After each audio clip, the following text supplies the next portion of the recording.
नमस्ते, वंदे मातरम, जय हिंद। बंधुओं, हमने आपसे कई बार चर्चा किया है कि यदि समाज को समावेशी बनना है, दिव्यांगजन को मुख्य धारा में लाना है, तो निश्चित रूप से शिक्षा ही उसका मूल स्रोत हो सकता है। जब हम शिक्षा की बात करते हैं तो जो दिव्यांगजन अधिकार कानून 2016 है, उसकी धारा 16 प्राविधान करती है कि जो संस्थान हैं, जो विद्यालय हैं, जो इंस्टीट्यूट्स हैं, उनको क्या क्या करने हैं, यानी उनके कर्तव्य क्या क्या हैं। और उसमें मुख्य कर्तव्य में यह भी है कि वे दिव्यांगजन को बिना किसी भी भेद के अपने विद्यालय में भर्ती भी करेंगे, साथ ही अन्य सुविधाएं भी देंगे, अन्य बच्चों के साथ इंक्लूजन में उनको स्पोर्ट्स के लिए और अन्य सभी गतिविधियों के लिए प्रेरित भी करेंगे। साथ साथ यह भी है कि वे डिटेक्ट करेंगे कोई बच्चा इंटेलेक्चुअल डिसेबल तो नहीं हो रहा है। इसी के साथ जब हम धारा 31 को पढ़ते हैं, यद्यपि दोनों चैप्टर अलग अलग हैं, धारा 31 यह प्राविधान करती है कि right of children to free and compulsory education act जो 2009 में पारित हुआ था संसद के द्वारा, उनमें किसी बात के होते हुए भी दिव्यांगजन को 18 वर्ष की आयु तक मुफ्त में शिक्षा प्रदान करेंगे, ऐसी व्यवस्था की गई है। इसके साथ साथ यह भी प्रावधान है कि वह बच्चा यह तय करेगा कि उसे विशेष विद्यालय में जाना है या पड़ोस के विद्यालय में जाना है या किस विद्यालय में जाना है। स्टेट गवर्नमेंट और लोकल अथॉरिटीज भी इंश्योर करेंगी कि किसी भी हालत में दिव्यांगजन बच्चा शिक्षा से वंचित न रह जाए और उसको शिक्षा प्राप्त हो। अब जब इन दोनों को हम एक साथ पढ़ते हैं, जैसा हमने धारा 16 में चर्चा किया कि वह विद्यालय चाहे अनएडेड हो या एडेड हो या रिकॉग्नाइज्ड हो, उसकी ड्यूटीज दिव्यांगजन के लिए वैसी की वैसी ही हैं। चूंकि आरपीडब्ल्यूडी एक्ट 2016 विशेष अधिनियम है। आरपीडब्ल्यूडी एक्ट में यह चर्चा नहीं हुई है धारा 16 में कि यदि वह विद्यालय माइनॉरिटी का हो तो क्या होगा। धारा 31 भी इसकी चर्चा नहीं करती है। इसका तात्पर्य यह हुआ कि जो इंटेंशन ऑफ लेजिस्लेचर से कानून बनाने वालों की जो मंशा है वह यह थी कि विद्यालय यानी institute includes every institute including minority और रिलीजियस टू।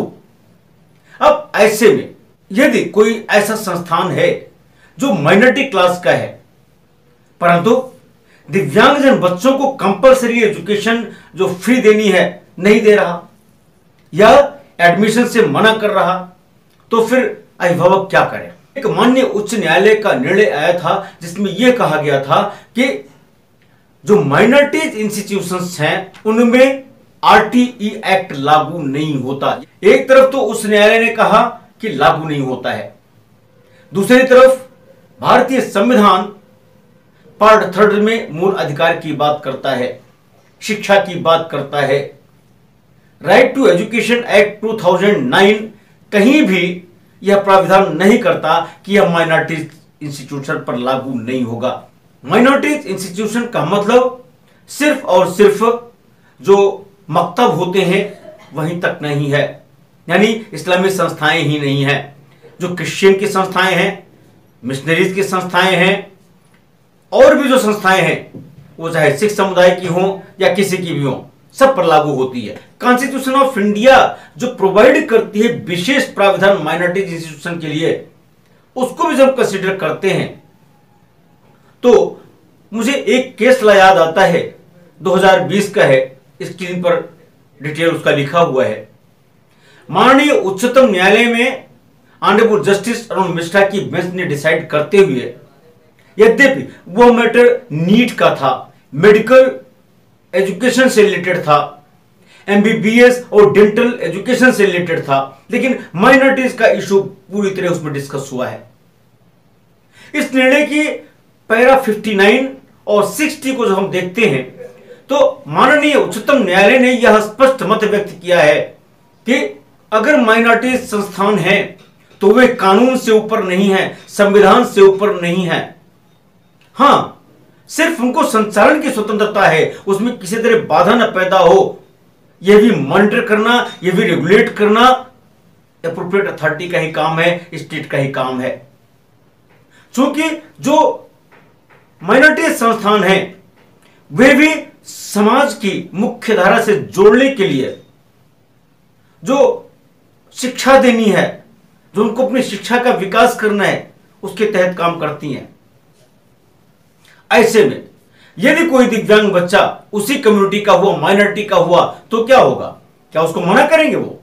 अगर माननीय उच्चतम न्यायालय की इस व्यवस्था को देखें, जो क्रिश्चियन मेडिकल कॉलेज एसोसिएशन का था, जिसका डिटेल आप देख रहे हैं स्क्रीन पर, तो उसकी 59 और 60 यह स्पष्ट करती है और माननीय उच्चतम न्यायालय ने होल्ड भी किया कि किसी भी तरह से वो इम्यून नहीं है, कानून से ऊपर नहीं है।